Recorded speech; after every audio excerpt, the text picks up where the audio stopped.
Listen, I don't want any more bullshit.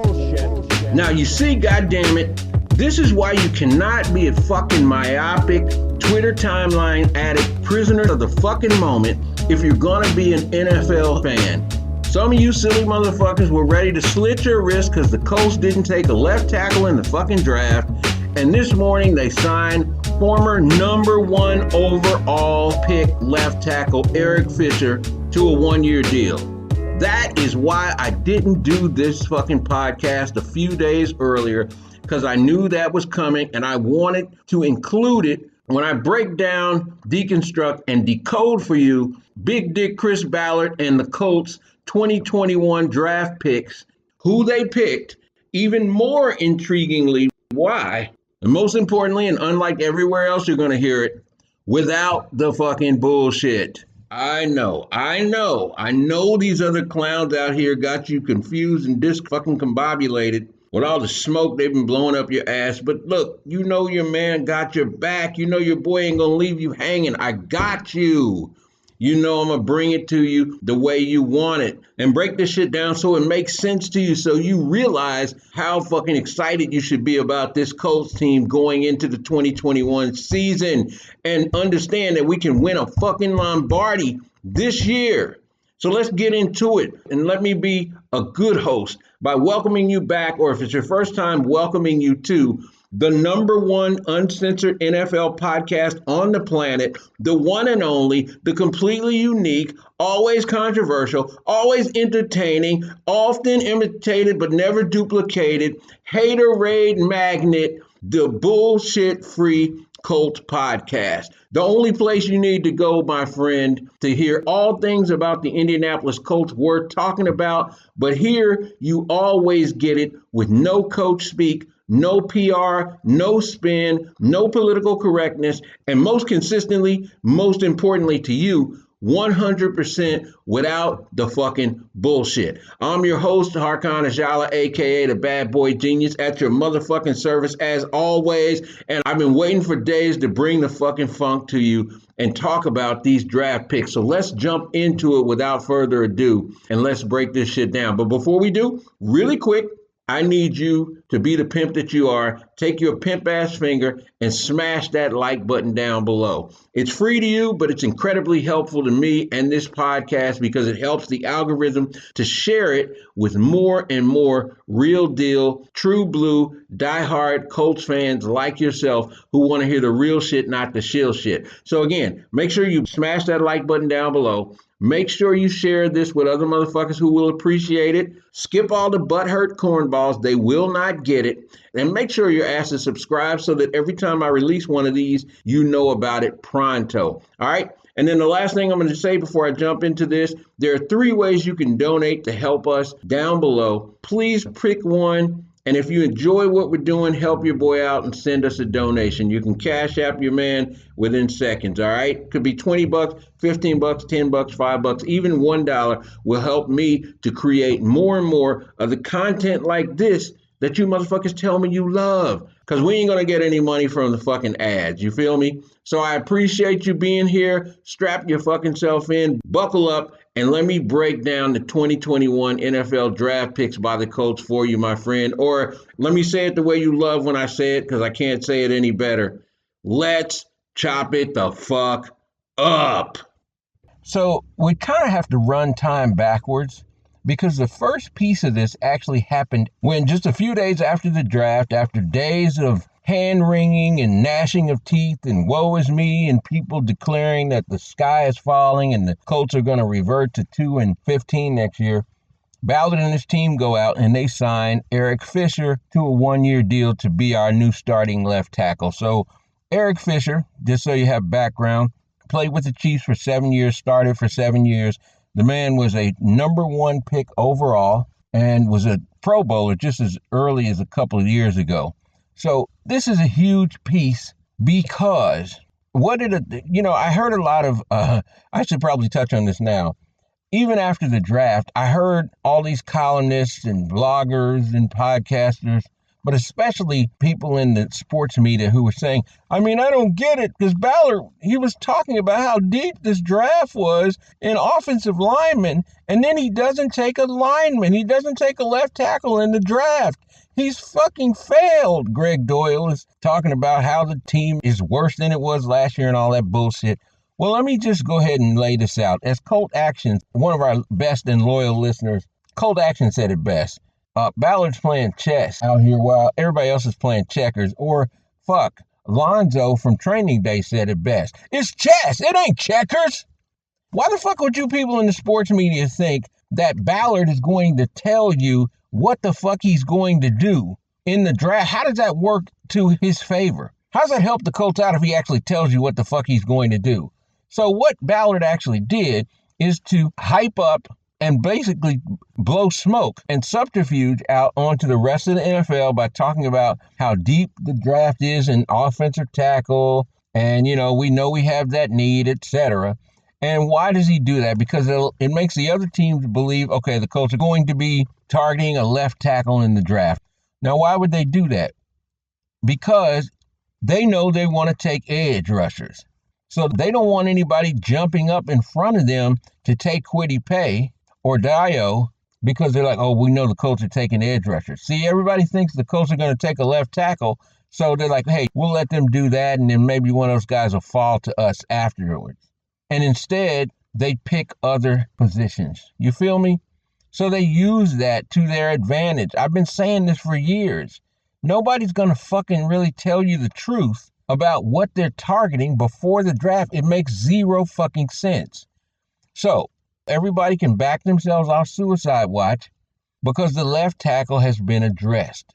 So let's jump into the first round pick in the draft that they take.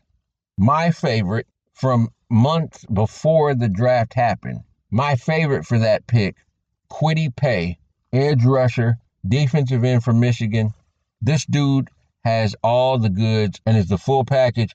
And I have not been this excited about a first round pick by the Colts in a while. Now, obviously, I don't have to tell you that edge rusher was a major, major need for the Colts. And I think it was the major need because edge rusher is one of those positions, one of the top 2 or 3 positions on your team that can impact the game most, that can literally change a game. An edge rusher can win a game for you on one devastatingly executed and well-timed play. They can win a game for you.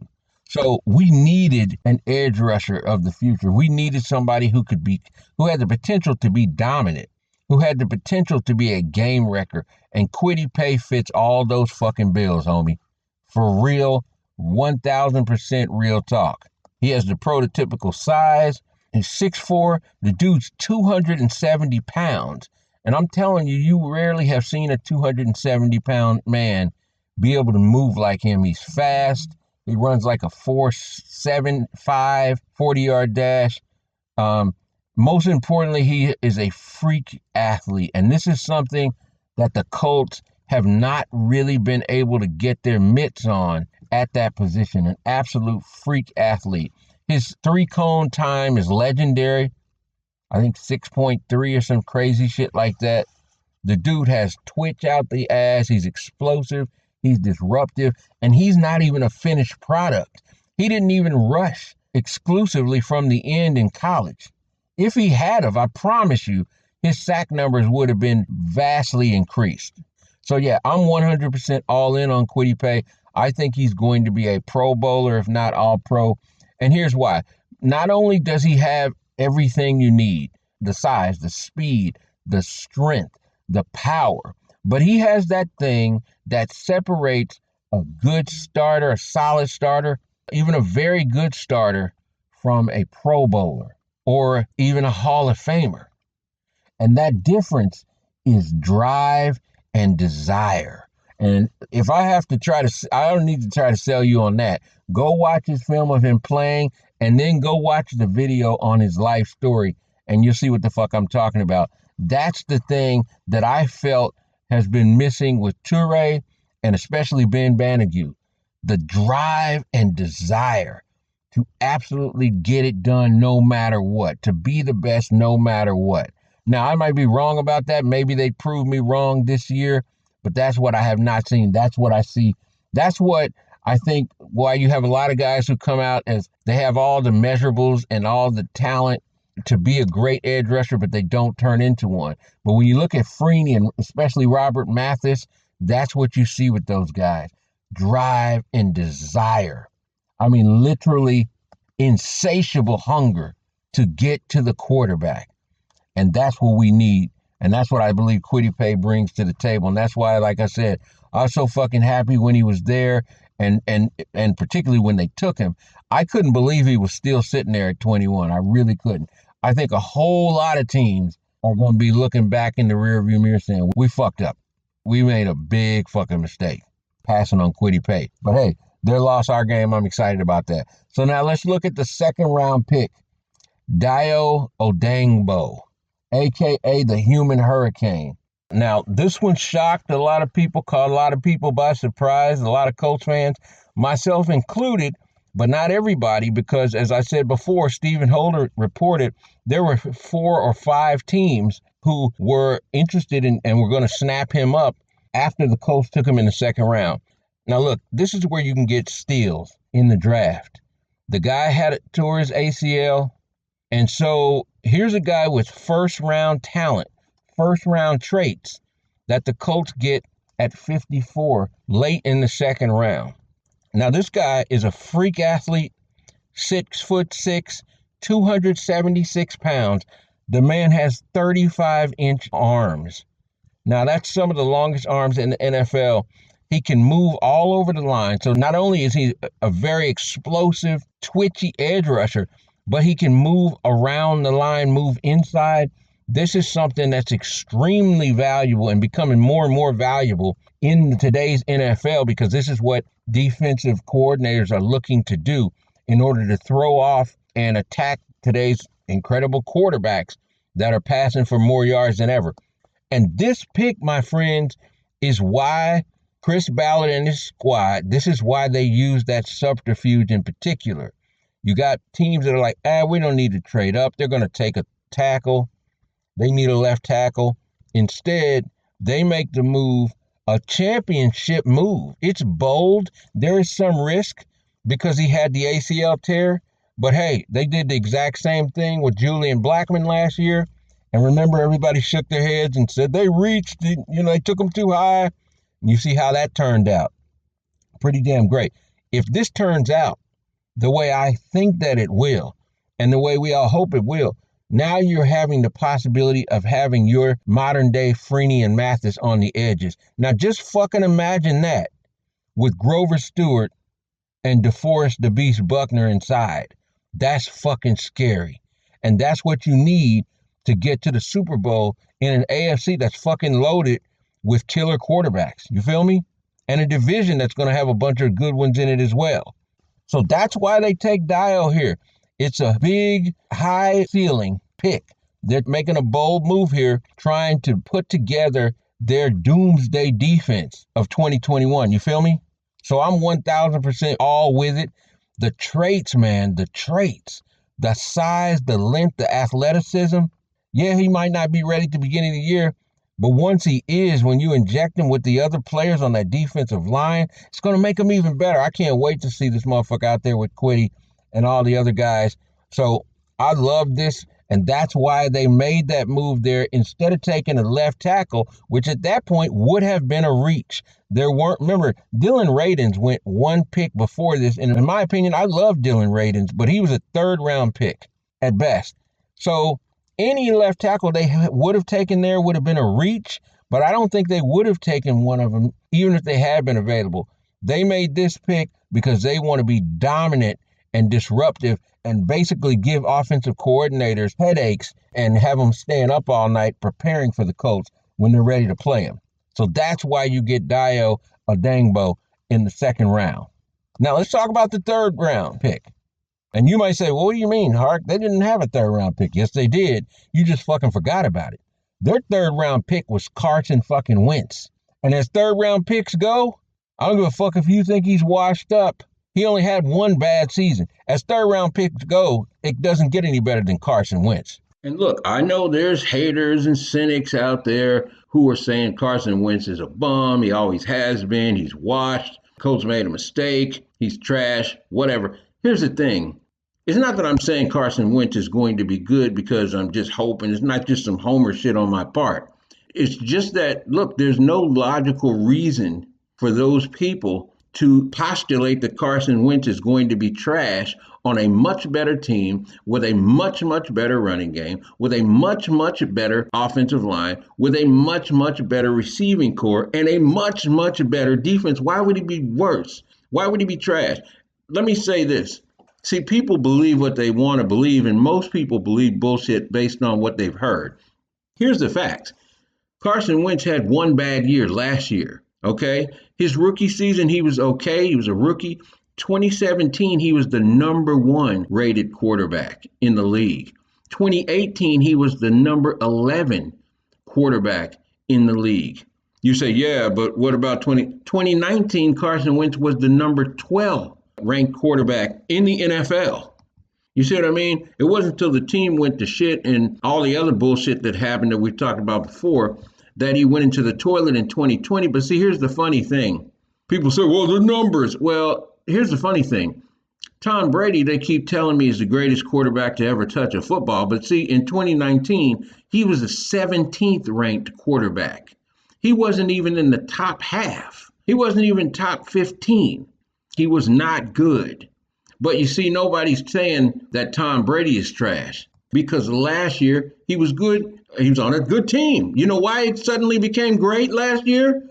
He's on a much better team, a vastly better team, besides him being a very good quarterback, period. So that's why I'm telling you, look at the logic. Look at the reasons. Use rational thinking, and it's pretty clear to see. Carson Wentz will be at worst. I'm telling you now, Carson Wentz at worst will be a pretty good starting quarterback that you can win with in 2021. And let me tell you, anybody who gets a pretty good starting quarterback that you can win with in the third round, because that's the pick that was given up for Carson Wentz this year, it's a fucking win. You feel me? And for you bitch-ass whiners out there, oh, what about next year? You know, we got to give up a conditional second and probably a first. Well, let me just tell you this. If Carson Wentz is even better this year, if he's just better this year than Phillip Rivers, let's say Carson Wentz is just as good this year as he was in 2019. If Carson Wentz is the top 12 quarterback this season, then giving up a late first rounder next year for him is a fucking win, a huge win, huge win. So I don't want to hear that bullshit. The third round pick was very well used this year in trading for Carson Wentz and finally solving that quarterback conundrum that the Colts have been in. You know, they haven't fallen completely in the quagmire, but they were swimming in the quarterback quicksand over the last few years since Andrew Luck walked away like a little bitch. But I love Andrew, but hey, that was a bitch move. Whatever. Anyway, that's why they used that third round pick this year to bring in Wentz to solve that quarterback conundrum. It's the one thing that had to be solved in order to put this team on the path to being a true Super Bowl contender like it should be. Now, that takes us to the pick they made in the fourth round. This is a really interesting one. And this is one of the picks that really tripped me out in this draft because in the fourth round, the Colts, while I guess there were still a few bottom of the barrel left tackle projects out there that people wanted them to take, and the Colts picked Kylen Granson, a 6'4", 241-pound, very mobile, very athletic, speedy tight end with a big catch radius, a guy who's known for going up and making tough catches and running with the ball after the catch. The Colts pick him up in the fourth round, and I see motherfuckers bitching about it and wringing their hands. Oh, they picked him too early.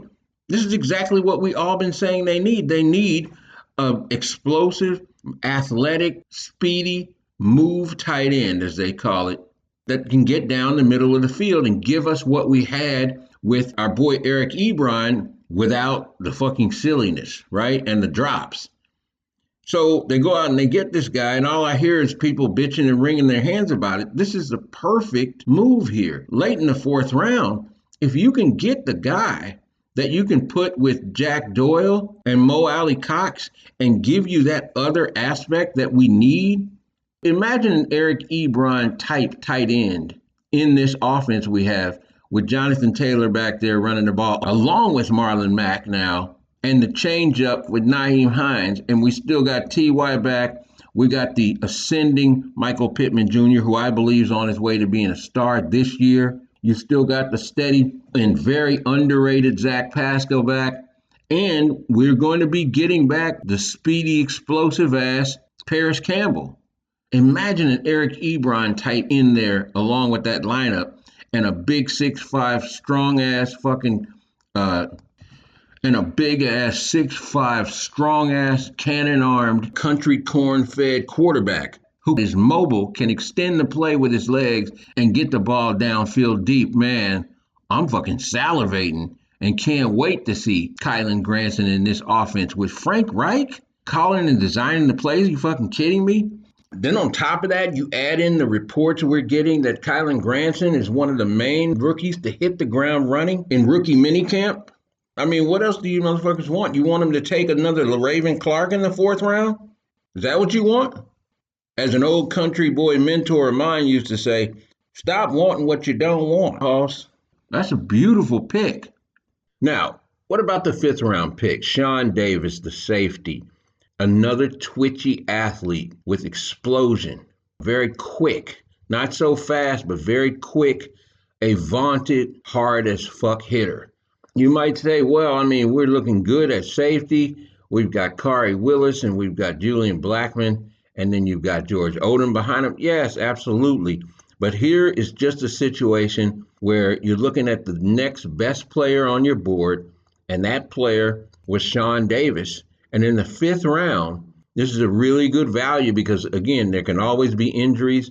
Julian Blackman and Kari Willis have both had injuries in the past. You know, you're just one play away from a guy having to go in there and play, and you can't have enough talent back there. Sean Davis, you know, he's got cornerback in his background, so he's really good. He has a very high football IQ, is what they say about him specifically. And all of these guys, like Sean, have the particular character that the Colts look for that fits their locker room. So when you have a chance to get good players like this, and Ballard says this all the time, even if we already have a good player at that position, we take them. So that's why you take Sean Davis.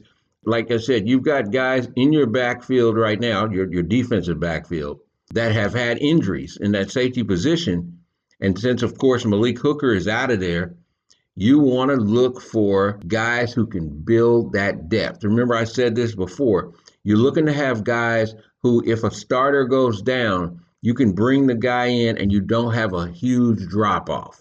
So Sean Davis is a good value pick in the fifth round. He was on their board, so they took him. It's just fucking as simple as that. Then in the sixth round, the Colts make their first trade. They trade back and pick up an extra seventh round pick. And with their pick in the sixth round, they make the pick that kind of threw me initially, but the more I thought about it, the more it made sense. And I think it's a very revealing pick. They pick up quarterback Sam Ellinger. And just to keep it 100, I got to say, the Ellinger pick, taking a quarterback in the sixth round, seemed a little strange, kind of threw me a little bit. And it might have seemed that way to you as well, especially since the Colts just took Jacob Eason in the fourth round last season, right? In last year's draft. But here's the thing. Sam Ellinger's like 6'3", 220. He is known as a gamer, very mobile. He's a playmaker. He has a decent arm, not a cannon, but not weak. He's known as not being an anticipation thrower, but a guy who makes gutsy plays, pulls out games, etc. You know, Sam Ellinger is a big play in the last 2 minutes of the fourth quarter quarterback. You know, he's a leader. He's charismatic. Think Jim Harbaugh. Think fucking Captain Comeback Jim Harbaugh. That's a great analog here. And for those of y'all who wasn't around or wasn't a fan when Captain Comeback was the man here in Indianapolis, go back and watch his highlights on YouTube, goddammit. I ain't got time to And I think that might give you a portal into why Sam Ellinger might have appealed to the Colts and why this is so interesting of a pick to me. I thought it was very revealing, this pick, and particularly the way Chris Ballard described Sam Ellinger and really kind of seemed to light up when he talked about Sam. He said, whatever it is, Sam has it. And that's really interesting. I mean, I could read Ballard's voice inflection, his body language, the spark in his eyes when he talked about Sam. He really liked Sam, and he spoke that way about Sam in a way I've never heard him speak about Eason. And some of you guys might know I'm an expert body language analyst, human behavior analyst. That I was trained for that professionally in college and afterwards. And I'm telling you, I've never felt like Ballard was really personally very high on Jacob Eason. His voice is always hesitant about Jacob. You know, he pulls back. It's just not the same. I think he really likes Sam in a way he didn't necessarily like Jacob Eason, although, of course, he liked Jacob. They took him. He was the highest player on their board, obviously, at that point. But he seems to really like Sam Ellinger. So why take him sixth? Well, think about this. I said earlier, I think those of us who are logical, we expect Carson Wentz to be good.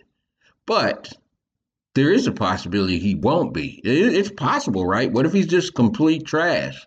Then you're back to the drawing board, okay? You don't know what you have in Jacob Eason. Like I said, I don't know that Ballard is completely sold on Eason yet. So why not, if you think you might strike gold on a guy who, by the way, was like the 10th rated quarterback on a lot of people's draft boards in this draft, why not take him at 6? Because even if Carson works out great, then maybe Ellinger can become a better backup for you than Eason. It never hurts to have that competition, especially if you think there's something there in Ellinger. Because, you know, maybe he's your backup. Maybe he becomes your backup. Or if Carson Wentz doesn't work, then you got a competition. Maybe Ellinger becomes your guy. You never know. But I really think that pick signals that they're still open to looking for who's the guy that will at the very least become the backup behind Wentz. So I had no problem with that pick, especially since they moved back and made that pick, and so they picked up an extra 7th rounder. And with that next 7th rounder, they picked one of the players that I am most intrigued and excited about in this draft. With that next 7th round pick, they take Michael Strahan. I think you say Strahan. I'm not sure how you pronounce it, but this dude is a fucking beast in terms of measurables. Like, he's a big time, I think, I'd say boom or bust prospect, but you know, when you're picking in the 7th round, this is where you want to take chances on guys like this. If he even becomes a guy who plays on your team, you got mad value. But this dude could be something special. And I know people love saying that about wide receivers coming out of the draft late, but this dude, 6'5", 230 pounds, runs a 4.46 40-yard dash. So he has speed, long arms, crazy catch radius. Look, this dude played Division II, but all he did was dominate and make wow play after wow play. He was known as the Randy Moss of Division II, if that tells you something. Now, look, I'm not saying, you know, put this motherfucker in the Hall of Fame or start talking about him as the wide receiver 1 yet or any such thing, but I'm saying, man, just his measurables, his potential, and what we've seen on the field so far, if this guy could pan out and even become a player for you, like he has the possibility of being the steal of the draft. You know, if this guy could put it all together with that height and that speed and those arms and his ability to go up and high point the ball, to take it away, win 50-50 ball, man, this guy could make this team dangerous. So, like I said, I'm not trying to sit here and blow smoke up your ass and tell you he's going to be a fucking Pro Bowler this year or that he's even going to make the team. But, man, he's an exciting prospect. And in the 7th round, this is where you want to take shots to fill that need that we know the Colts have, which is to have that big-time X receiver, that downfield big-time playmaker on the team. I mean, shit, we hope that Paris Campbell could become that, but man, the dude is not shown he can stay healthy. I hope he can, but shit, if he can, you got to keep looking. You feel me? So that fulfilled a big need on this team that people have been yelling and screaming about, but a lot of people can't see past the 7th round point where he was selected. But I fucking do. So I can't wait to see this guy in training camp. And I'd love to see Wentz going down the field to this guy. Man, him with the other guys we have, along with Kylan Granson, oh my God. Exciting shit. Exciting shit. Great pick with a pick that you gained from moving back. And then the final pick, or the second pick of the 7th round, went to Will Fries, a guy who is listed as a tackle, but the Colts have already said, and I figured they would, they see him as a guard. And this is a guy, they love his intangibles. They love his work on the field, his character as a player. And he's a guy you're bringing in to shore up depth on the offensive line. Look, let's be real about it. It's not likely the Colts are going to pay Glow when his contract is up in a couple years. He's the only guy on that line that's not a Pro Bowl level player at this point. So what you want to do is to have his replacement and be grooming his replacement for that right guard position right now.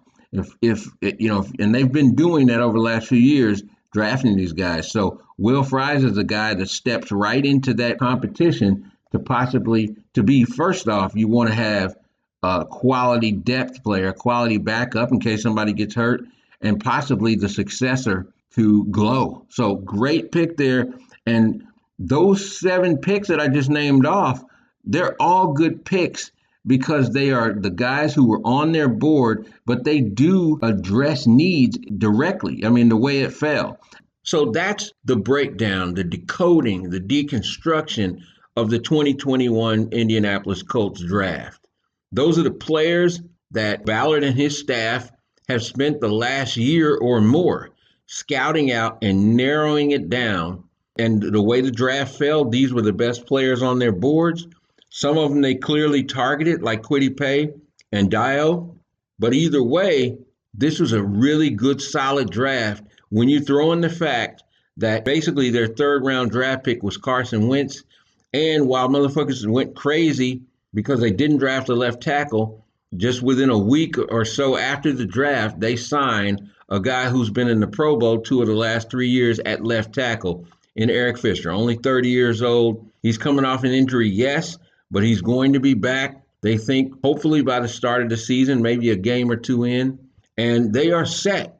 They really don't have any gaping holes on their team at this point. And if Carson Wentz, who is the biggest lever of this season, if he works out, if he plays high-level football, then this is a Super Bowl contending team this season in 2021. And that's what it's all about. That's what it's fucking all about. So that's the breakdown. You let me know. What are your thoughts? You agree with how I've assessed these guys and how they fit with the Colts? Or you think I missed something? Or you just think I'm talking out of my ass, don't know what the fuck I'm talking about? Let me know in the comments below. I am always open to people's thoughts, analysis, and opinions, even if they don't agree with mine, as long as you're coming with facts, logic, and reason, and not irrational, emotional fanboy bullshit. You feel me? So let me know in the comments below what your thoughts are, how you think these guys are going to turn out, how will they help us this season, any ones that you're disappointed in or you're especially excited about. I appreciate you being here as always, and I'm going to leave you now until the next podcast, homie, the way I always do and the way I leave every Colts player, Colts coach, or Colts front office person who watches or listens, because I know some of them do because they reach out to me. The draft is done. Let's get in the fucking training camp, have a great training camp, move into the fucking season, and get about the business of winning another fucking Lombardi, baby. Peace.